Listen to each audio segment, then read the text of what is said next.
ഒറ്റ ജി കാർത്തികേയൻ്റെ രാഷ്ട്രീയ ജീവിതം. പങ്കെടുക്കുന്നവർ K S Sabarinathan, T Shybin. നമസ്കാരം. ഏറെ പ്രിയപ്പെട്ട ശബരിനാഥനാണ് കൂടെയുള്ളത്. ശബരി, 1991 ബാലചന്ദ്ര മേനോൻ സംവിധാനം ചെയ്ത നയം വ്യക്തമാക്കുന്നു എന്ന സിനിമ, സംവിധാനം മാത്രമല്ല കഥയും തിരക്കഥയും സംഭാഷണവും എല്ലാം മേനോനായിരുന്നു. ആ സിനിമയിൽ മമ്മൂട്ടി അവതരിപ്പിച്ച ഒരു കഥാപാത്രമുണ്ട്, സുകുമാരൻ. സിനിമയുടെ ക്ലൈമാക്സിലുള്ള ഒരു ഡയലോഗ് എനിക്ക് ഓർമ്മ വരുന്നു. വരുമാനമില്ലാത്ത എൻ്റെ ഷർട്ടിൻ്റെ പോക്കറ്റിൽ എൻ്റെ ഭാര്യ തിരുകി തന്ന നോട്ടുകെട്ടുകളാണ് എൻ്റെ രാഷ്ട്രീയ ജീവിതത്തിലെ അടിത്തറ. അതൊരു നയപ്രഖ്യാപനമായിരുന്നു. പിന്നീട് ബാലചന്ദ്ര മേനോൻ പറഞ്ഞിട്ടുണ്ട്, ജി കാർത്തികേയൻ്റെ ജീവിതത്തിൽ നിന്നാണ് എനിക്ക് ഈ കഥാപാത്രത്തെ കിട്ടിയതെന്ന്. അക്ഷരാർത്ഥത്തിൽ അത്തരത്തിലുള്ള ഒരു രാഷ്ട്രീയ ജീവിത നയപ്രഖ്യാപനം നടത്തിയിട്ടാണോ ജി കെ മറഞ്ഞുപോയത്? ജി കെയോട് ഏറ്റവും അടുപ്പമുള്ളവർ അതേ എന്ന് പറയും. ജി കെയുടെ മകൻ എന്ന നിലയിൽ ശബരിക്ക് എന്ത് തോന്നുന്നു? Thank you. എല്ലാവർക്കും നമസ്കാരം. ആദ്യമേ തന്നെ ഷൈബിൻ ചോദിച്ച ഈ നയം വ്യക്തമാക്കുന്ന സിനിമയെക്കുറിച്ച് എനിക്ക് കൃത്യമായിട്ടുള്ള ഓർമ്മകൾ മനസ്സിലുണ്ട്. കാരണം ഞാൻ അന്നൊരു ദിവസം സ്കൂളിൽ പഠിക്കുന്ന സമയത്ത് 4:30 തിരിച്ച് സ്കൂൾ ബസ് പിടിച്ച് വീട്ടിൽ എത്തുമ്പം അന്ന് അച്ഛൻ്റെ ഓഫീസ് മുറിയിൽ അച്ഛനും ബാലചന്ദ്രൻ അങ്കിളും പിന്നെ വേറെ കോൺഗ്രസിൻ്റെ ഒരു നേതാവ് ഉണ്ടായിരുന്നു. അന്നുണ്ടായ ഒരു സംഭാഷണത്തിൻ്റെ റൂട്ടിൽ നിന്നാണ് നയം വ്യക്തമാക്കുന്നു എന്ന സിനിമ വരുന്നത്. അതിനകത്തുള്ള ഭൂരിഭാഗം കാര്യങ്ങൾ, പ്രത്യേകിച്ച് ഫസ്റ്റ് ഹാഫിലുള്ള എന്നുവെച്ചാൽ രാഷ്ട്രീയക്കാരായിട്ടുള്ള നേതാവ് എല്ലാ ദിവസവും വീട്ടിൽ ഒരു 50-100 ആൾക്കാർ, പ്രൊഫസറായിട്ടുള്ള ഭാര്യ, ഇറങ്ങുമ്പം ഭാര്യ ഒരു പോക്കറ്റ് മണി കൊടുക്കും, അതുകൊണ്ട് ദിവസത്തെ രാഷ്ട്രീയം കഴിഞ്ഞു വന്ന് അച്ഛൻ പോയിട്ടൊരു 10 വർഷം കഴിഞ്ഞ് കഴിയുമ്പോഴും എനിക്ക് പറയുന്നു അത്തരത്തിലുള്ള ഒരു സുതാര്യമായിട്ടുള്ള ഒരു പൊളിറ്റിക്കൽ ലൈഫ് തന്നെയാണ് അച്ഛൻ്റെ ഒരു ജീവിതത്തിൻ്റെ അവസാനം വരെ വെച്ചിട്ടുള്ളത്.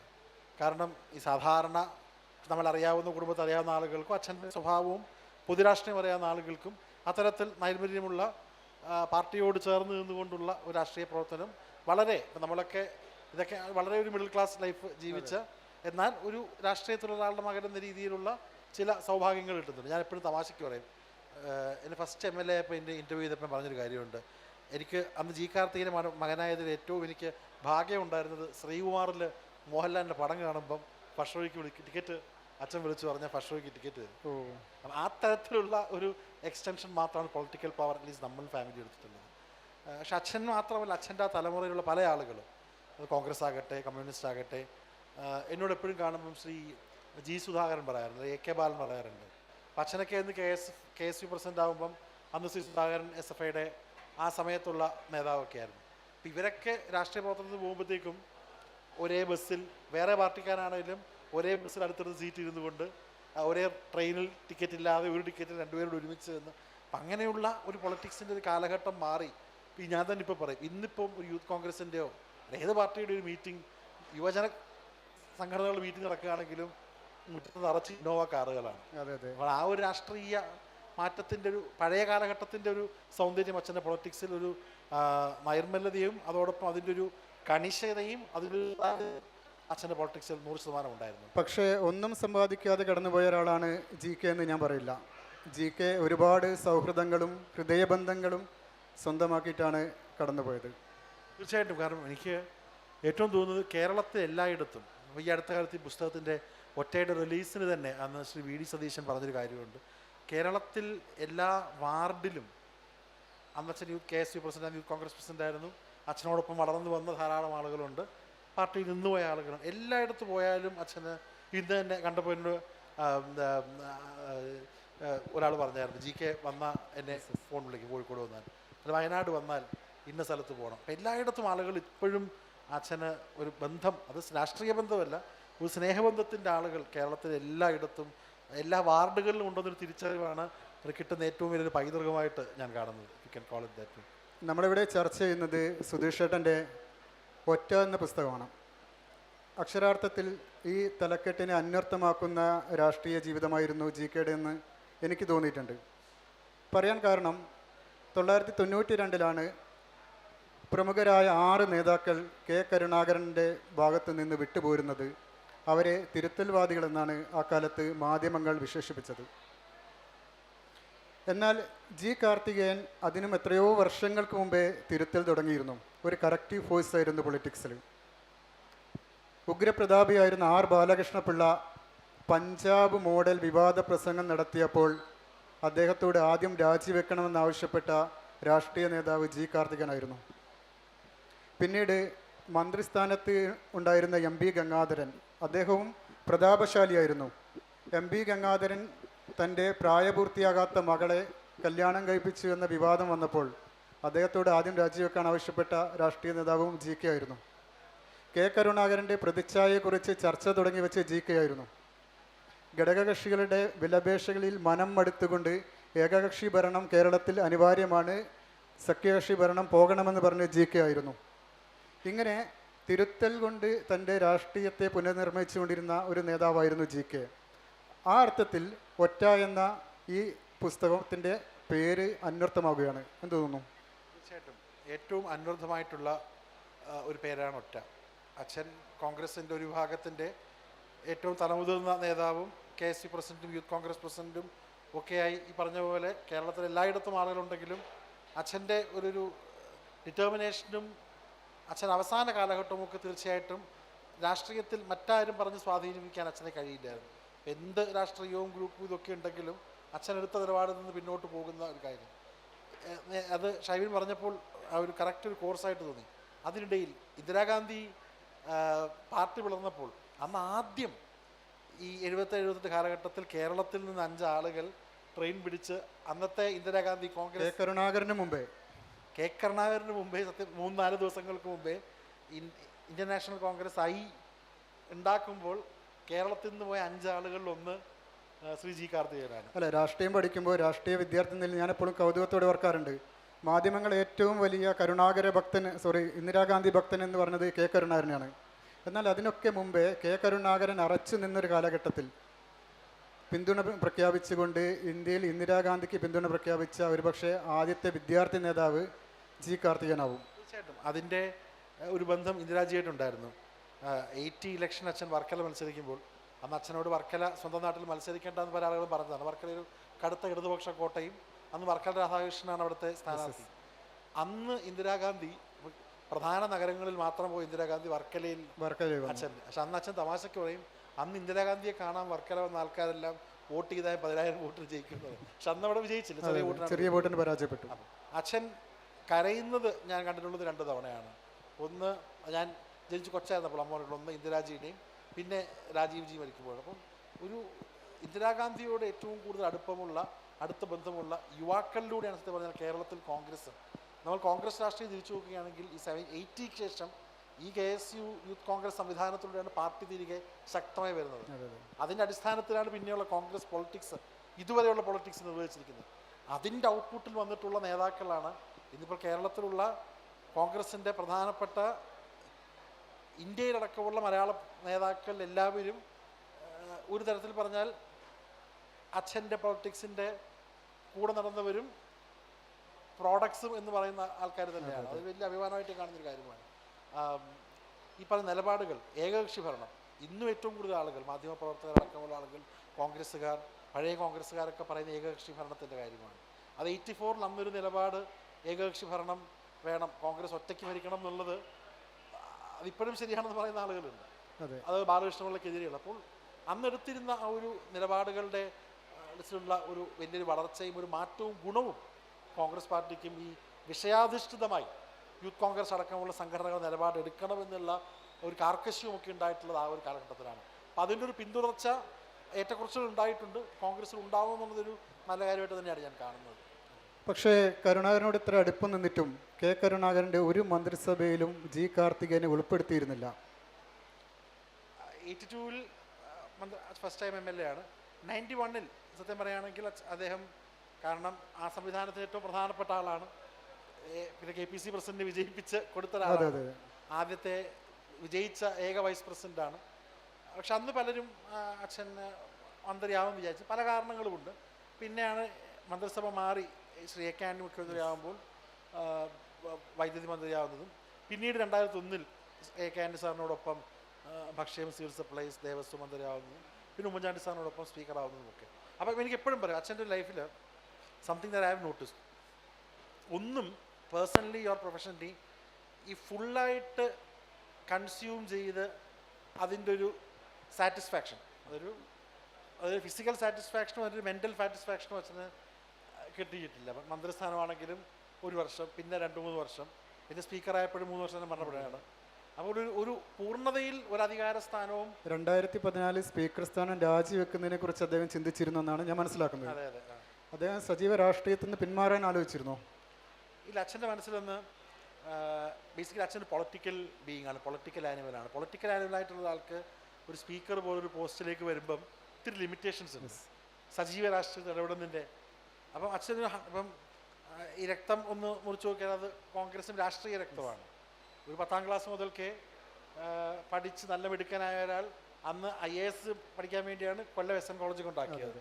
അങ്ങനെ നല്ല വിദ്യാഭ്യാസ ബാക്ക്ഗ്രൗണ്ടുള്ള ഒരാൾ രാഷ്ട്രീയം 100% പൊളിറ്റിക്കൽ ബീയിങ് ആണ്. അങ്ങനെ ഒരാൾക്ക് സ്പീക്കർ പോലൊരു പോസ്റ്റിൽ പൂർണ്ണമായിരിക്കുമ്പോൾ ഒരു വലിയൊരു ഞെരിപിരി അച്ഛനുണ്ടായിരുന്നു. അതുകൊണ്ടാണ് അച്ഛൻ എന്ത് കിട്ടിയാലും കിട്ടിയില്ലെങ്കിലും സ്പീക്കർ സ്ഥാനം വേണ്ട, 1.5 വർഷം. പിന്നെ അച്ഛൻ വയ്യാതിരുന്ന സമയമായതുകൊണ്ട് I want to be in active politics. Maybe ഒരു പക്ഷേ എനിക്കൊരു ആക്റ്റീവ് പൊളിറ്റിക്സിൽ പങ്കെടുത്ത് അങ്ങ് പോകണം എന്നുള്ളൊരു ഒരു ഉൾവിളി അച്ഛൻ്റെ ഉള്ളിൽ ഉണ്ടായിരുന്നു. പക്ഷെ അതിനും പരാജയം പറയുന്നത് സ്പീക്കറായിട്ട് അദ്ദേഹം വിട്ടുപോയപ്പോൾ വളരെ ഒരു കേരളം ഇതുവരെ കാണാത്തൊരു സ്റ്റേച്ചറിലുള്ള ഒരു ഒരു ഒരു ഒരു വേർപാടാണ് അദ്ദേഹത്തിന് ഉണ്ടായിട്ടുള്ളത്. അപ്പോൾ ആ ഒരു ഔന്നത്യത്തിൽ സ്പീക്കറുടെ ഔന്നത്യത്തിൽ നിന്നുകൊണ്ടാണ് ശ്രീ ജി കാർത്തികേയൻ പോയത്. അദ്ദേഹത്തിൻ്റെ കഴിഞ്ഞ കാലങ്ങളിലൊക്കെയുള്ള ആ പൊളിറ്റിക്കൽ ഇഫേർട്ടിനുള്ള ഒരു വലിയ ഒരു ട്രിബ്യൂട്ടായിട്ടാണ് അത് അന്ന് കേരളം കണ്ടത്. ഇപ്പോൾ കൊല്ലം SN കോളേജിനെ കുറിച്ച് പറഞ്ഞു. തിരുനെല്ലൂർ കരുണാകരനും ONV സാറൊക്കെ ഉഴുതുമറിച്ചിട്ട ഒരു ഉർവരതയുടെ രാഷ്ട്രീയമുണ്ട്. സ്വാഭാവികമായിട്ട് അവിടെ പഠിച്ചിറങ്ങുന്ന ഒരാൾക്ക് കമ്മ്യൂണിസ്റ്റ് ആകാൻ എളുപ്പമാണ്. പക്ഷേ GK റൂട്ട് മാറിയാണ് സഞ്ചരിച്ചത്. എന്തുകൊണ്ടാവും GK അങ്ങനെ ഒരു വഴി മാറി സഞ്ചരിക്കാനുള്ള കാരണം? ഇല്ല, അച്ഛൻ്റെ പൊളിറ്റിക്സ് ഫോം ചെയ്തത് എനിക്ക് തോന്നുന്നു അന്ന് അവിടെയുള്ള ഒരു ലൈബ്രറി, ആ സംഘം, അങ്ങനെയുള്ള സ്കൂളിലുള്ള KSU കൂടെ ഉണ്ടായിരുന്ന അഡ്വക്കേറ്റ് ഇടവാക്കാലം അടക്കമുള്ള ആളുകൾ. അങ്ങനെ 10th നല്ല മാർക്ക് കിട്ടിയിട്ട് വർക്കല SN പഠിക്കേണ്ട, നീ പോയി കൊല്ലം SN പഠിക്കുക എന്ന് പറഞ്ഞ്, വർക്കലയ്ക്ക് അടുത്താണല്ലോ കൊല്ലം, ട്രെയിൻ പാസ് എടുത്ത് കൊല്ലത്ത് പോയതാണ്. അവിടെയും പക്ഷേ ഈ കോൺഗ്രസ് പൊളിറ്റിക്സ് നാട്ടിൽ ചെയ്യുന്നതിൻ്റെ ഒരു സജീവമായിട്ടുള്ള റെമിനൻസ് ഉണ്ടായിരുന്നു. അതുകൊണ്ട് അദ്ദേഹം അവിടെ പോയി പ്രീ ഡിഗ്രിയിൽ റെപ്പ് മുതൽ ചെയർമാൻ വരെയുള്ള അതിലൊക്കെ ഒരു വലിയ കാര്യങ്ങളുണ്ട്. ഇപ്പം യൂണിവേഴ്സിറ്റി യൂണിയൻ്റെ ചെയർമാൻ ആവേണ്ട ആളായിരുന്നു അന്ന്. പക്ഷേ ഒരു ചെറിയ പ്രശ്നം കാരണം വയലാർ ജി കടവെട്ട് യൂണിവേഴ്സിറ്റിയോട് ചെയർമാൻ്റെ ഒഫീഷ്യൽ പാനലായിരുന്നു. അന്നും അദ്ദേഹം ഒരു വോട്ടിന് തോക്കുന്നത് ഏറ്റവും കൂടുതൽ സഹായിക്കുന്നത് ഇത്തരത്തിലുള്ള ഒറ്റയ്ക്ക് മത്സരിച്ചു. ആ ഒരു ഒറ്റയാൻ സ്വഭാവം അന്ന് തൊട്ടേ ഒറ്റയ്ക്ക് മത്സരിച്ചാണ് അദ്ദേഹത്തിന് ചെയർമാൻ ആവാൻ കഴിഞ്ഞില്ലെങ്കിലും അടുത്ത പോസ്റ്റിലേക്ക് എത്താൻ കഴിഞ്ഞത്. അപ്പം life has always been A struggle. അത് ഞാൻ എല്ലാ വിജയങ്ങളും എല്ലാ മധുരങ്ങളും കഷ്ടപ്പാടിനും ലേബറിൽ വിൽക്കുമ്പോഴും ഒരു സ്ട്രഗിളാണ് അച്ഛൻ്റെ ഒരു ഞാൻ എപ്പോഴും പറയുന്നൊരു കാര്യമുണ്ട്. ഈ എനിക്ക് നടൻ മുരളിയുടെ ഒരു ഇൻ്റർവ്യൂ കാണാം മനോരമ നേരെ ചൊവ്വയിൽ. നമ്മുടെ ജോണി ലൂക്കോസിൻ്റെ ഇൻ്റർവ്യൂ ഉണ്ട്. ഏകദേശം ആ ഒരു ഫോമാറ്റ് അച്ഛനും മുരളിയൊക്കെ ഒരേ ഫോമാറ്റിലൊക്കെ ഒരു ജീവിത വീക്ഷണവും സന്തോഷവും കഴിവും, എന്നാൽ ഉള്ളിലെവിടെയോ ഒരു വലിയ ഒരു ആർദ്രതയുള്ള ആളുകളായിരുന്നു. എനിക്കെപ്പോഴും മുരളിയുടെ ഇൻ്റർവ്യൂ കാണുമ്പോൾ എനിക്ക് പെട്ടെന്ന് ഞാൻ റിഫ്ലക്ട് ചെയ്യുന്ന അച്ഛനെ കാണുന്നു, ബോഡി ലാംഗ്വേജും ഇതുമൊക്കെ. അവർ നല്ല സുഹൃത്തുക്കളുമായിരുന്നു. ആ ഒരു ജനറേഷൻ്റെ ഒരു മെറിറ്റാണത്. പക്ഷേ മസ്തകത്തിലെ രോഷവും കാഴ്ചയിൽ ശാന്തനുമായിരുന്നു GK എന്നാണ് എനിക്ക് തോന്നുന്നത്. I think it's A transformation. ഒരു 70s 80s വലിയൊരു ആംഗ്രി യങ് മാൻ തിരുത്തൽവാദി ആ ഇമേജിൽ നിന്ന് ഒരു പോസ്റ്റ് 2000 ഒരു വലിയ ഞാൻ പറയുന്ന ഒരു സാത്വികമായിട്ടുള്ളൊരു ഫേസ് അച്ഛനും വന്നിട്ടുണ്ട്. മേ ബി പണ്ട് അച്ഛനോടുള്ള ആൾക്കാർ പറയും ഇലക്ഷൻ സമയത്ത് മത്സരിക്കുമ്പോഴും പോകുന്ന വഴിക്ക് അമ്പലത്തിൽ 10 രൂപ ഇടാൻ പറഞ്ഞാൽ ഞാൻ ഇടില്ല എന്ന് പറയും. അങ്ങനെയുള്ള ഒരാൾ പിന്നൊരു ഭക്തിയുടെ മാർഗത്തിൽ പോകുന്നതൊക്കെ അതൊരു ലൈഫിൻ്റെ ഒരു എവല്യൂഷനാണ്. നമ്മൾ എനിക്ക് തോന്നുന്നത് സാംസ്കാരികമായ വലിയൊരു ഔന്നത്യം പുലർത്തിയിരുന്നു. അതിന് കാരണം ആൽബർട്ട് കാമ്യുവിനെ പോലുള്ളവർ രാഷ്ട്രീയം ജീവിതത്തിൽ താളാത്മകമാക്കുമെന്നും സർഗാത്മകമാക്കാൻ സാംസ്കാരിക പ്രവർത്തനത്തിന് സാധിക്കുമെന്നും വിശ്വസിച്ചിരുന്ന ആ ഒരു ആശയധാരയിലാണ് GKയും സഞ്ചരിച്ചത്. തീർച്ചയായിട്ടും എഴുത്ത്, വായന, എഴുതുന്ന ആൾക്കാരെ ഏറ്റവും കൂടുതൽ ഇവിടെ തന്നെ പലരെയും കാണുമ്പം അപ്പോൾ എന്നോട് KR മീൻ അടക്കമുള്ള ആളുകൾ അവർക്ക് ചെറിയ കാര്യങ്ങൾ എഴുതി തുടങ്ങുമ്പോൾ അവരെ ആദ്യം ഒരു അഭിനന്ദന കത്ത് വരുന്നതോ ഒരു ഫോൺ വരുന്നതോ അച്ഛൻ്റെയാണ്. എനിക്കറിയാം ഗ്രാമീണയുടെയൊക്കെ 2000 ആ സമയം തുടങ്ങുന്ന സമയം മുതൽക്ക് തന്നെ ദിലീപ് എന്നെ കൂടെ പറയും, വലിയ എഴുത്തുകാരെല്ലാവരും നമ്മളെ ആദ്യം ഒരു കലാകൗമുദിയിൽ ഒരു കുറിപ്പ് കണ്ടാൽ ആദ്യം വിളിക്കുന്നത് GK ആണ്. അപ്പം അങ്ങനെയുള്ള ആ പക്ഷേ കലയിലും അദ്ദേഹം നമ്മുടെ കലയിൽ ഉണ്ടാകുന്ന ഒരു ടിപ്പിക്കൽ ഒരു ഇടതുപക്ഷ ഒരു ഫ്രെയിംവർക്കിനെതിരായിരുന്നു. പല നിലപാടുകളും സുകുമാരൻ ടീച്ചറുടെ അവസാനം ഒരു വലിയ സാംസ്കാരിക യുദ്ധം ഒരു പോട്ടി നടത്തിയത് സുകുമാർ അഴീക്കോടായിട്ടുണ്ടായിരുന്നു. അത് കഴിഞ്ഞ അച്ഛൻ മരിക്കുന്ന ഒരു വർഷം മുമ്പ് അത് സുകുമാരൻ ടീച്ചറായിട്ടായിരുന്നു. അവർ രണ്ടുപേരും നല്ല ബന്ധമാണ്. പക്ഷെ ടീച്ചർ അന്ന് ഒരു വിഷയത്തിൽ മനോരമയിൽ പറഞ്ഞപ്പോൾ അതിനെതിരെ അച്ഛൻ എഡിറ്റോറിയൽ എഴുതി സുകുമാരി പോലത്തെ ആളുകളെ കുറിച്ച്. പക്ഷെ അത് പിന്നെ ടീച്ചറും അച്ഛൻ തമ്മിൽ വലിയൊരു വിഷമവും, ടീച്ചറെ ഗുരുതുല്യനെ കണ്ടിരുന്ന അച്ഛൻ ടീച്ചർക്ക് എഴുതിയ ടീച്ചർക്കൊരു വിഷമം ഉണ്ടായിരുന്നു. പിന്നെ ഫൈനലി പാച്ച്ഡ് അപ്പ്. കാരണം അത് അത്രയും ബന്ധമുള്ള ആളുകളാണ്. തെറ്റിദ്ധാരണയുടെ പുറത്ത് രണ്ടുപേർക്കും ഉണ്ടായുള്ള വർഷമാണ്. പക്ഷെ എന്നാലും ഞാൻ പറഞ്ഞില്ലേ, ഈ സർഗാത്മകമായിട്ടുള്ള ഒരു ചിന്ത രാഷ്ട്രീയ ധാരയുടെ ഭാഗമാകണമെന്നുള്ളൊരു പൊളിറ്റിക്സ് ഇപ്പം നമ്മളതിനെ പലതും വിളിക്കുന്നുണ്ട്. പല കാര്യങ്ങളും പുതിയ ജനറേഷൻ വോക്ക് എന്ന് പറയുന്നത്, ഇതൊക്കെ പൊളിറ്റിക്സിൽ എംബഡ് ചെയ്യണം എന്നുള്ള ഒരു സ്കൂൾ ഓഫ് തോട്ടിൽ വിശ്വസിച്ച, പിന്നെ ആരെയും എല്ലാവരുമായിട്ട് നല്ലൊരു ബന്ധം, അത് ഏത് രാഷ്ട്രീയമാണ്, CPM ആണെങ്കിലും BJP ആണെങ്കിലും, ആ ഒരു ബന്ധത്തിൻ്റെ ഒരു രാഷ്ട്രീയത്തിൽ ബന്ധത്തിൻ്റെ വില അച്ഛൻ എപ്പോഴും പറയുന്നൊരു കാര്യമുണ്ട്. അത് ശ്രീ K. മുരളീധരൻ അടുത്ത കാലത്ത് ഇൻ്റർവ്യൂ പറഞ്ഞു, ഞാൻ ഓരോ പദവി മുകളിലോട്ട് പോകുമ്പോഴും ഞാൻ എൻ്റെ മുകളിൽ ആരാണെന്നല്ല നോക്കുന്നത്, എൻ്റെ കൂടെ വന്ന എത്രയോ ആളുകൾ താഴെ ഇപ്പോഴുമുണ്ട്. അപ്പം ഞാൻ അവരെയാണ് നോക്കുന്നത്, അവരെയാണ് കെയർ ചെയ്യുന്നത്.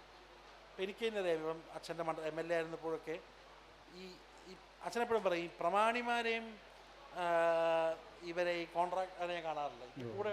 അപ്പം അവരെ കടത്തി വെട്ടി, ഞാൻ പറഞ്ഞ അച്ഛനോട് ഇപ്പോഴും ബന്ധമുള്ള ആളുകൾ പഴയ പാവപ്പെട്ട പാർട്ടിക്കാരൊക്കെയാണ്, അന്നത്തെ ബൂത്തുറിസിനടക്കം. അവരൊക്കെ ഇപ്പോഴും വരുമ്പോൾ വീട്ടിൽ വരുന്ന ഒരു തീർത്ഥാടനം പോലെ വരുന്നത് ആ ഒരു ബന്ധത്തിൻ്റെ ശക്തിയാണ്. ആ ഒരു ബന്ധമാണ് ഇപ്പോഴും ഈ രാഷ്ട്രീയത്തിൽ അക്രോസ് പൊളിറ്റിക്കൽ ലൈൻസ് കുറവാകുന്നതിൽ അഭിപ്രായം എനിക്കുണ്ട്. നമ്മൾ കൂടുതൽ മെക്കാനിക്കലും കൂടുതൽ പ്രതിപക്ഷ ബഹുമാനം കൊടുത്തൊരു രാഷ്ട്രീയ നേതാവ് കൂടിയായിരുന്നു. അതെ, പ്രതിപക്ഷ ബഹുമാനം നടത്തുന്നു. ഇപ്പോഴത്തെ ഒരു പ്രശ്നം, ഒരു ശാശ്വതമായിട്ടുള്ള ഒരു ട്രാൻസാക്ഷൻ വളരെ എഫിമറലാണ്. ഒരു സോഷ്യൽ മീഡിയയിൽ സാധനം ഇടുന്നു, റിയാക്ഷൻ വരുന്നു, ചീത്ത വിളിച്ചാൽ കൂടുതൽ റിയാക്ഷൻ വരും, സ്പൈക്ക് ചെയ്യും. അതല്ല രാഷ്ട്രീയ പ്രവർത്തനം. എൻ്റെ ഒരു ഫിലോസഫി ഞാൻ എപ്പോഴും പറയുന്ന ഒരു കാര്യം വല്ലതും, life is A test match. ഈ പല ആളുകളും രാഷ്ട്രീയത്തെ കാണുന്നത് വൺ ഡേ പോലെ, പ്രത്യേകിച്ച് പുതിയ തലമുറ ആൾക്കാർ. വൺ ഡേ അല്ല, T20 ആണ്. പുതിയ ജനറേഷന് വൺ ഡേയും ബോറിങ്ങാണ്. T20 അല്ല രാഷ്ട്രീയം, അതൊരു ടെസ്റ്റ് മാച്ചാണ്. ടെസ്റ്റ് മാച്ചിൽ നമ്മൾ റെഡ് ബോൾ കൊണ്ട് കളിക്കുമ്പോഴും എറിയുമ്പോഴും അതിൻ്റെ പ്രത്യേകത, അതിൻ്റെ കഴിവും വേറെയാണ്.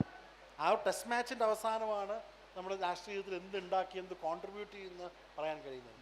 അപ്പോൾ നൈമിഷികമായിട്ടുള്ള കാര്യങ്ങളെക്കാളും കൂടുതൽ ക്രിയേറ്റീവായിട്ടുള്ള കാര്യങ്ങൾ ചെയ്തുകൊണ്ട് കൂടുതൽ കോൺട്രിബ്യൂഷൻസ് രാഷ്ട്രീയത്തിലൂടെ ജനങ്ങൾക്ക് മാറ്റമുണ്ടാക്കാൻ കഴിയുന്നത് തന്നെയായിരിക്കും ഏറ്റവും വലിയ രാഷ്ട്രീയ പ്രവർത്തകൻ്റെ, പൊതുപ്രവർത്തകൻ്റെ ഉദ്യമം എന്ന് വിശ്വസിക്കുന്ന ഒരാളാണ് ഞാൻ. അത് അച്ഛൻ്റെ ഒരു പാതയിലൂടെ, അച്ഛനെ പോലെയുള്ള മറ്റു പല ആളുകളെയും ഒക്കെ കണ്ടുപഠിച്ചൊരു കാര്യമാണ്. അദ്ദേഹം സാംസ്കാരിക വകുപ്പ് മന്ത്രിയായ കാലത്ത് നമുക്ക് പൊതുവേ സാംസ്കാരിക വകുപ്പിൻ്റെ തലപ്പത്ത് രാഷ്ട്രീയ വിധേയത്വമുള്ളവരെ പ്രതിഷ്ഠിച്ചാണ് ശീലം. പക്ഷേ GK സാംസ്കാരിക വകുപ്പ് മന്ത്രിയായ കാലത്ത് NP മുഹമ്മദ് ആയിരുന്നു കേരള സാഹിത്യ അക്കാദമിയുടെ ചെയർമാൻ. പിന്നീട് യൂസഫ് അലി കേച്ചേരി വന്നു. അതുപോലെ കാവാലമായിരുന്നു സംഗീത നാടക അക്കാദമിയുടെ ചെയർമാൻ. അടൂർ ഗോപാലകൃഷ്ണനായിരുന്നു ചലച്ചിത്ര അക്കാദമിയുടെ ചെയർമാൻ. കാനായി കുഞ്ഞിരാമനായിരുന്നു ലളിതകലാ അക്കാദമിയുടെ ചെയർമാൻ. ഇത്തരത്തിലാണ് അദ്ദേഹം അക്കാദമി തലപ്പത്ത് ആളുകളെ പ്രതിഷ്ഠിച്ചത്. എന്ന് മാത്രമല്ല, ഇവിടെ അടുത്ത് മാറാട് നീറിപ്പടർന്ന കലാപമുണ്ടായ കാലത്ത് കേരളത്തിലെ സാംസ്കാരിക പ്രവർത്തകരെ ഉൾപ്പെടുത്തിക്കൊണ്ട് കന്യാകുമാരി മുതൽ മാറാട് വരെ ഒരു സാംസ്കാരിക യാത്ര സംഘടിപ്പിക്കാൻ GKക്ക് സാധിച്ചിരുന്നു. എനിക്ക് എൻ്റെ ഓർമ്മ ശരിയാണെങ്കിൽ അടൂർ, സുഗതകുമാരി, കടമ്മനിട്ട, അയ്യപ്പ പണിക്കർ എല്ലാവരും അതിൻ്റെ ഭാഗവാക്കായിരുന്നു. ഇത്തരത്തിൽ സാംസ്കാരികവും രാഷ്ട്രീയവുമായ ഒരു താളാത്മക ജീവിതമായിരുന്നു GK പുലർത്തിയിരുന്നത്.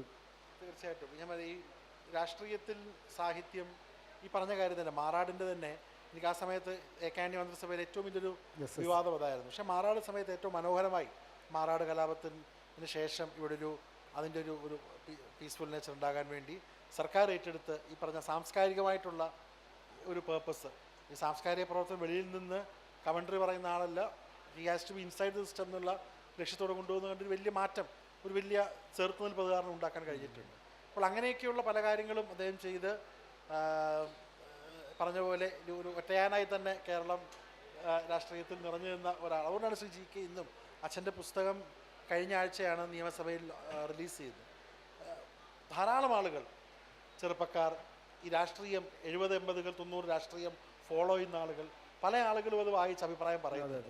അതതിനൊരു ക്യൂരിയോസിറ്റി ഉണ്ട്. ഇന്നത്തെ രാഷ്ട്രീയത്തിൽ കാണാത്ത 70s, 80s, 90s ഒരു മെറിറ്റും ഒരു ക്യൂരിയോസിറ്റിയും കാണുന്നതുകൊണ്ടാണ് ഒരു ഈസി റീഡും കൂടെ ആയതുകൊണ്ടാണ് പല ആളുകളും അത് വായിക്കുന്നത്. പുസ്തകത്തിൻ്റെ ആമുഖത്തിൽ സുലേഖ ടീച്ചറുടെ ഒരു കുറിപ്പ് ശ്രദ്ധപ്പെട്ടു. അതിൽ പറയുന്നുണ്ട്, KPCC ജനറൽ സെക്രട്ടറിക്ക് അപ്പുറത്തേക്ക് GK വളരാൻ ദൈവം അനുവദിച്ചില്ല എന്ന്. യഥാർത്ഥത്തിൽ ദൈവമാണോ അല്ലെങ്കിൽ കൂടെയുള്ള നേതാക്കന്മാരാണോ അതിന് കാരണം? ഞാൻ പറയാൻ കാരണം KC ജോസഫിൻ്റെ ഒരു സ്റ്റേറ്റ്മെൻറ്റ് എൻ്റെ ശ്രദ്ധപ്പെട്ടിരുന്നു. രമേശ് ചെന്നിത്തല മാറിയപ്പോൾ VM സുധീരന് പകരം G കാർത്തികേയനാണ് KPCCയുടെ പ്രസിഡൻ്റായി വന്നിരുന്നതെങ്കിൽ കേരളത്തിൽ അന്നത്തെ ഉമ്മൻചാണ്ടി സർക്കാരിന് തുടർഭരണം ഉണ്ടാകുമായിരുന്നു. നിർഭാഗ്യവശാൽ GKക്ക് അതിന് സ്ഥാനലബ്ധി ഉണ്ടായില്ല. അങ്ങനെ വിശ്വസിക്കുന്നുണ്ടോ? പൊളിറ്റിക്സിൽ അതല്ലേ, പൊളിറ്റിക്സും നമ്മുടെ ഒരു മിസ്ഡ് ഓപ്പർച്യൂണിറ്റീസിൻ്റെ വലിയൊരു പ്രാധാന്യമുണ്ട്. പക്ഷെ അന്നത്തെ കേരളത്തിൽ ആദ്യമായിട്ട് ഇരു ഗ്രൂപ്പുകൾ ഒരുമിച്ച് ഒരു KPC പ്രസിഡന്റിന്റെ പേര് കൊടുത്തത് അച്ഛൻ്റെ ആയിരുന്നു. അതെ. അപ്പോൾ എല്ലാവരും വിചാരിച്ചു A ഗ്രൂപ്പും I ഗ്രൂപ്പും ഉമ്മൻചാണ്ടിയും രമേശും ഒരുമിച്ച് G കാർത്തികേയൻ KPC പ്രസിഡന്റ് ആണോ എന്ന് വിചാരിച്ച് നടക്കുമെന്ന് വിചാരിച്ചാൽ നടന്നില്ല. അപ്പോൾ ഇന്നിപ്പം coming back to this day വീണ്ടും ഇത്തരത്തിലുള്ള ചർച്ചകൾ നടക്കുമ്പം അത് പരാമർശമായി വരികയാണ്. അപ്പോൾ അതൊക്കെ രാഷ്ട്രീയത്തിൻ്റെ ഏറ്റവും കുറച്ച്. പക്ഷെ അച്ഛന് ഒരു കാര്യം പറയാം, ഏറ്റവും ആഗ്രഹം ഉണ്ടായിരുന്ന പാർട്ടി മാനേജർ ഏറ്റവും ആഗ്രഹം ഉണ്ടായിരുന്നൊരു പോസ്റ്റ് KPCC പ്രസിഡന്റ്. അത് അച്ഛനൊരു ഒരു സുതാര്യമായിട്ടുള്ളൊരു ഇന്നത്തെ രാഷ്ട്രീയത്തിൽ അന്നത്തെ ഒരു നിഷ്കളങ്കത ഉള്ളതുകൊണ്ട് അച്ഛൻ ഓപ്പണായിട്ടുള്ളൊരു കാര്യം, എനിക്ക് വേറെ ഒന്നും വേണ്ട, KPC പ്രസിഡൻ്റായി ഞാൻ പാർട്ടിയുടെ ഒരു താഴത്തെ KSUകാരായിട്ട് വന്നതാണ്, ഇനി KPC പ്രസിഡൻ്റായിട്ട് പാർട്ടിയെ സേവിച്ചാൽ മതി, മന്ത്രിസ്ഥാനവും വേണ്ട, വേറെ വല്ല ഓഫറും വേണ്ട. പക്ഷേ പാർട്ടിയിലെ ഗോത്ര നേതാക്കന്മാർ അതിന് അനുവദിച്ചില്ല. അല്ല, അത് അന്നത്തെ ഒരു, പക്ഷെ അതിൻ്റെ അതൊരു അന്ന് KPC പ്രസിഡന്റ് ആക്കാത്തത് തെറ്റായ തീരുമാനമായിപ്പോയി, ബാക്കി ആരെങ്കിലും കിടക്കുന്നില്ല എന്നുള്ളൊന്ന് ചരിത്രം വിലയിരുത്തുന്നതാണ്. കാരണം ഒരു KPC പ്രസിഡന്റ് പാർട്ടിക്കകത്തൊരു തിരുത്തൽ ഫോഴ്സായി നിന്നുകൊണ്ട് എന്നാൽ സർക്കാരിനെ എയ്ഡ് ചെയ്യേണ്ടതാണ്. ആ എയ്ഡ് ചെയ്യുന്ന പ്രക്രിയ തീർച്ചയായിട്ടും അന്ന് നടക്കുമായിരുന്നു. അപ്പം അന്നുള്ള പറഞ്ഞില്ലേ, ഉമ്മൻചാണ്ടി സാറൊന്നുമില്ല, അച്ഛനില്ല, അപ്പം അത് പഴയ കാര്യങ്ങൾ പറയേണ്ട ആവശ്യമില്ല. എന്തായാലും അച്ഛൻ ആഗ്രഹമുള്ളൊരു കാര്യം അതാണ് പറഞ്ഞത്, ഒരു എല്ലാം കിട്ടിയിട്ടുണ്ടെങ്കിൽ ഒരു പൂർണ്ണത. കോൺഗ്രസ്സിൽ അമീബ പോലെയാണല്ലോ ഗ്രൂപ്പുകൾ. അമീബ വിഭജിച്ചാൽ മാതൃകോശത്തു നിന്ന് വീണ്ടും വീണ്ടും വിഭജിച്ച ഗ്രൂപ്പുകൾ ഉണ്ടാവും. അല്ല, ഇപ്പോഴത്തെ ഒരു പ്രശ്നം നമുക്ക് ഈ രണ്ട് ഗ്രൂപ്പ് സോറി അത് ഇപ്പോൾ ആൾക്കാർ അത് പുതിയ, ഞാൻ പറയും ഗ്രൂപ്പ് കോൺഗ്രസ് ഒരു യാഥാർത്ഥ്യമാണ്. 70s തൊട്ടുള്ള കോൺഗ്രസ് പൊളിറ്റിക്സ് നോക്കൂ, there have been different variations of groups. അത് കോൺഗ്രസിനെ വളർത്തിയിട്ടേ ഉള്ളൂ. അത് ബാക്കി കാര്യങ്ങൾ ഓഫ് റെക്കോർഡായിട്ട് പറയാം. ക്വസ്റ്റ്യൻസ് എന്തെങ്കിലും എടുക്കാറ് വളരെ ചുരുക്കി ചോദിക്കണമെന്ന് അപേക്ഷിക്കുകയാണ്. സമയം കുറവാണ്, 4 മിനിറ്റും കൂടിയേ ഉള്ളൂ. സാർ നമസ്കാരം. G കാർത്തികേയൻ സാറിൻ്റെ വിപ്ലവകരമായ ഒരു ആശയമായിരുന്നു ഏകകക്ഷി ഭരണം. അതിൽ അദ്ദേഹം കുറേ വിമർശനവും കേട്ടു. ഇന്നത്തെ രാഷ്ട്രീയ സാഹചര്യത്തിൽ ഏകകക്ഷി ഭരണമാണോ അതോ മുന്നണി രാഷ്ട്രീയമാണോ കേരളത്തിന് ഗുണകരം എന്നാണ് താങ്കളുടെ അഭിപ്രായം? ഇപ്പം അത് അന്നത്തെ കാലം, ഇന്ന് ഇപ്പം ഈവൻ എല്ലാം ഇപ്പം ഒരു കാലഘട്ടമാണ്. രാഷ്ട്രീയം മാത്രമല്ല, സിനിമയാകട്ടെ, കച്ചവടമാവട്ടെ, ഈ പഴയതുപോലെയുള്ള ഒരു ഏകശിലാവിഗ്രഹം രാഷ്ട്രീയം ഇനി നടക്കില്ല. ഇന്ത്യയിൽ തന്നെ ഇന്ത്യ മുന്നോട്ട് ഭാഗമായിട്ട് കോൺഗ്രസ് പറഞ്ഞത് അത് തന്നെയാണ്. ആൾക്കാർ കൂടുതൽ ലോക്കലൈസ്ഡ് ആണ്, ലോക്കൽ ഫ്ലേവറുകൾ വരികയാണ്. അതിൽ രാഷ്ട്രീയ പാർട്ടികൾക്കിടമുണ്ട്, ചെറിയ പ്രസ്ഥാനങ്ങൾക്കിടമുണ്ട്. ഒരു നാഷണൽ പാർട്ടി, ഒരു ഹിഞ്ചുള്ള പാർട്ടി വേണം, പക്ഷെ അതിനോടൊപ്പം കൂടെ നിൽക്കുവാനുള്ള ചെറിയ സംവിധാനങ്ങൾ വേണമെന്നുള്ള വിശ്വാസക്കാരാണ്. എന്നാൽ മാത്രമേ അത് കൂടുതൽ പരസ്പരപൂരകമായി ഡെമോക്രസി മുന്നോട്ട് പോകത്തുള്ളൂ. അതില്ലാത്തതിൻ്റെ ഒരു ഫ്ലഡ് ലൈറ്റ് ഇഫക്റ്റിൽ ഒരു പാർട്ടി കാണണം, കൂടെ മറ്റു പാർട്ടികളിലൂടെ ട്രിബ്യൂട്ടറൈസ് ആയിട്ട് ഉണ്ടാകണം എന്നുള്ള അഭിപ്രായക്കാരനാണ് ഞാൻ. അല്ലെങ്കിൽ ഫ്ലഡ് ലൈറ്റിൻ്റെ ശക്തിയിൽ മാത്രം മുന്നോട്ട് പോകാൻ ഇനിയും കഴിയുകയില്ല. പക്ഷേ നിർബന്ധമായി ഫ്ലഡ് ലൈറ്റ് ഇഫക്റ്റിൽ ശക്തമായിട്ടുള്ള ഒരു നെടുന്തൂണായിട്ട് ഒരു നാഷണൽ പാർട്ടി ഉണ്ടാകണം. അതിനോട് ചേർന്ന് നിന്ന് മറ്റാളുകളുണ്ടാകണം. അതിൻ്റെ വേരിയേഷൻ ഇപ്പോൾ it works better that way now. നമസ്കാരം സാർ. സാർ, നമ്മൾ GK എന്ന് പറഞ്ഞ ഒരു വലിയ മനുഷ്യൻ്റെ, വലിയൊരു രാഷ്ട്രീയക്കാരൻ്റെ ഒരുപാട് ഫോളോ ചെയ്യേണ്ട ഒരുപാട് ഗുണങ്ങൾ നമ്മുടെ ഇതിൽ പറഞ്ഞു. ഇപ്പം സാറ് വരുമ്പോൾ വീട്ടിൽ ഒരുപാട് ആൾക്കാർ, പിന്നെ അതുപോലെ അമ്മ പോക്കറ്റ് മണി എടുക്കുന്നതും. ഇപ്പം മകൻ എന്നൊരു രാഷ്ട്രീയക്കാരിലേക്ക് വരുമ്പോൾ ഇപ്പം ഈ അച്ഛൻ ചെയ്തിരുന്ന കാര്യങ്ങളിൽ നിന്ന്, അല്ലെങ്കിൽ തെറ്റായ കാര്യങ്ങൾ എന്നല്ല ഞാൻ ഉദ്ദേശിക്കുന്നു, അല്ലാതെ അച്ഛൻ ഫോളോ ചെയ്യുന്ന ഒരു രാഷ്ട്രീയത്തിൽ നിന്ന് ഇപ്പോൾ ഒരു ജനറേഷനൊക്കെ കഴിഞ്ഞ് വരുമ്പോൾ മകനെന്ന ഒരു രാഷ്ട്രീയക്കാരിലേക്ക് വരുമ്പം എന്തെങ്കിലും മാറ്റങ്ങൾ സാറ് ഇൻറ്റൻഷനലി ഉണ്ടാക്കിയിട്ടുണ്ടോ, അല്ലെങ്കിൽ അത് നല്ലൊരു ക്വസ്റ്റ്യനാണ്. എൻ്റെ ഒരു എക്സിസ്റ്റൻഷ്യൽ ഡയലമയും കൂടെയാണ് നിങ്ങൾ ചോദിച്ചത്. കാരണം ഞാനെന്നുള്ളൊരു വ്യത്യസ്തമായിട്ടുള്ള ഒരു വ്യക്തിയാണ്. അച്ഛൻ പഠിപ്പിച്ചിട്ടുള്ള മൂല്യങ്ങളുടെ ഒരു ഫ്രെയിം വർക്കിൽ നിൽക്കുക എന്നുള്ളതാണ് എൻ്റെ ഒരു രാഷ്ട്രീയം. ആ മൂല്യങ്ങൾ, വാല്യൂസ്. പക്ഷെ പല കാര്യങ്ങളിലും ഒരുപക്ഷെ അച്ഛൻ അന്നെടുത്തിരുന്ന നിലപാടുകളോട് വിരുദ്ധമായ നിലപാട് ഇന്നത്തെ കാലത്ത് എനിക്കുണ്ട്. ഒരുപക്ഷെ അച്ഛനേക്കാളും കൂടുതൽ ഒരു ലിബറലായിരിക്കാം ഞാൻ. ഈ പ്രായത്തിൻ്റെ ഇതുകൊണ്ടായിരിക്കും അല്പം കൂടി സയൻറ്റിഫിക് ടെമ്പർമെൻ്റ് ഇപ്പോൾ എനിക്ക് ഉണ്ടാവാം. പക്ഷെ അച്ഛൻ അതാ പറഞ്ഞത്. അപ്പം ആളുകൾ ഞാൻ എപ്പോഴും ജി കെ പോലാണെന്ന് പറയുമ്പം ഞാൻ പറയാൻ ശ്രമിക്കുന്നത് ജി കെയുടെ മൂല്യങ്ങൾ കാത്തുനിന്നുകൊണ്ട് ഞാൻ എന്നെ ഫോർമേറ്റീവായിട്ടുള്ള 30-35 വർഷങ്ങളിൽ എനിക്ക് വ്യത്യസ്തമായ അഭിപ്രായങ്ങളുണ്ട്, കാഴ്ചപ്പാടുകളുണ്ട്. ഞാൻ വളർന്ന സാഹചര്യങ്ങൾ വ്യത്യസ്തമാണ്, ഞാൻ ഇടപെട്ട ആളുകൾ വ്യത്യസ്തമാണ്. പക്ഷേ ആ മൂല്യങ്ങളിൽ നിന്നുകൊണ്ട് അച്ഛൻ്റെ പൊളിറ്റിക്സിനോട് നീതി പുലർത്തുക എന്നുള്ളതാണ് എൻ്റേത്. പക്ഷേ എനിക്കിപ്പോഴൊരു പ്രശ്നം പലയിടത്തും പോകും, പ്രത്യേകിച്ച് പഴയ കോൺസ്റ്റിറ്റ്യൂൻസിലൊക്കെ പോകും, പല ആളുകളും പറയുന്നത് ജി കെ ആണെങ്കിൽ നമ്മളോട് പ്രായമുള്ള ഒരാൾ പറയും ജി കെ ആണെങ്കിൽ ഇവിടെ ഒന്ന് ഭക്ഷണം കഴിച്ചിട്ട് പോകത്തുള്ളൂ. അപ്പോൾ എനിക്ക് പറയാനുള്ളത് ജി കെയോട് ആദ്യം വന്നപ്പം നിങ്ങളുടെ സമപ്രായക്കാരനായിരുന്നു. ഞാൻ അതേപോലെ എൻ്റെ സമപ്രായക്കാരൻ്റെ വീട്ടിൽ പോയി ഞാൻ ഭക്ഷണം കഴിക്കുന്നുണ്ട്. പക്ഷെ അതൊരു എന്നിട്ട് ഏറ്റവും വലിയ പ്രശ്നമാണ്. എല്ലാവരും തന്നെ ജി കെ ആയിരുന്നെങ്കിൽ എന്നെ വീട്ടിൽ ഒന്ന് കണ്ടിട്ടേ പോകത്തുള്ളൂ. ഞാൻ കാണും, പക്ഷെ ഞാൻ എന്നെ കുറിച്ചുള്ള പരാതി അവൻ എപ്പോഴും പിള്ളേരെയും കൊണ്ട് വണ്ടി ഇട്ടുകൊണ്ട് പോകുന്നത്, നമ്മളെ കയറ്റാറില്ല വണ്ടി എന്നുള്ളത്. വേണുഭാഷക്കുണ്ടെ പറഞ്ഞതല്ല. പക്ഷേ അത് അന്നച്ചക്കാലത്ത് അച്ഛൻ്റെ ബ്ലോക്ക് പ്രസിഡൻ്റ്, യൂത്ത് കോൺഗ്രസിൽ, പിന്നെ പാർട്ടിയുടെ ബ്ലോക്ക് പ്രസിഡൻ്റ്. അപ്പോൾ ആ തലമുറയുള്ള ആളുകൾക്ക് അങ്ങനെ ഞാൻ പറഞ്ഞു ഈച്ച് മാൻ ഇറ്റ്സ് ഓൺ. ഞാൻ ഫ്രെയിം വർക്ക് ഞാൻ ആരായാലും. പിന്നെ ബാക്കി കാര്യം ഇപ്പം എനിക്കിപ്പോൾ ഒരു സാമ്പത്തികമായിട്ട് ഞാനിപ്പം സന്തോഷത്തോടെ ദിവ്യയുടെ ഒക്കെ പോക്കറ്റിലെ പൈസ എടുത്താണ് ഞാനിപ്പോൾ ജീവിച്ചു പോകുന്നത്. അതുകൊണ്ട് ആ ഒരു legacy still continues for the time being, I think. അല്ല, നമ്മൾ ആരായാലും നമ്മൾ മാതാപിതാക്കൾ ജനറലായിട്ട് പറയുകയാണ്, ഒരു മൂല്യങ്ങളുടെ framework. We are different people. പക്ഷേ ഫ്രെയിം വർക്ക് അത് സ്കൂളിൽ പഠിപ്പിക്കുന്നതാണെങ്കിലും എന്താണെങ്കിലും ആ ചുറ്റുവട്ടത്തിനകത്ത് നിന്നുകൊണ്ട് നിങ്ങളുടെ വ്യത്യാസങ്ങൾ നിങ്ങളുടെ നയങ്ങളുമായി മുന്നോട്ട് പോകുക. അതാണ് അതിൻ്റെ സൗന്ദര്യം. ടൈം കഴിഞ്ഞു. അപ്പം താങ്ക് യു. എന്തായാലും ഈ ഒരു സെഷൻ അനുവദിച്ച ഡി സിക്കും ഈ ബുക്ക് പറ്റുമെങ്കിൽ നിങ്ങളത് വായിക്കണം. വളരെ ഒരു 70s, 80s, 90s പൊളിറ്റിക്സിൻ്റെ ഒരു ക്രിസ്പ് ഫ്ലാഷ് ബാക്ക് കൂടാണ്. കറണ്ട് ഡി സിയുടെ തന്നെ കറണ്ട് ബുക്സ് ആണ്. ശ്രീ സുധീഷൻ അച്ഛനോടൊപ്പം ചേർന്നത് വീക്ഷണത്തിലുണ്ടായിരുന്ന ശ്രീ സുധീഷൻ ചേട്ടനാണ് ഇത് എഴുതിയിരിക്കുന്നത്. അദ്ദേഹത്തിന് ഇന്ന് വരാൻ കഴിഞ്ഞിട്ടില്ല. നന്നായിട്ട് പുസ്തകം കഴിഞ്ഞ ബഹുമാനപ്പെട്ട സ്പീക്കർ പ്രതിപക്ഷ നേതാവ് റിലീസ് ചെയ്ത് സമയം കിട്ടുന്നവർ വായിക്കുക. താമസിയാതെ തന്നെ ആമസോണിലും ഈ ബുക്കുമായിട്ട് വരുന്നതാണ്. Thank you. Thanks a lot. Thank you.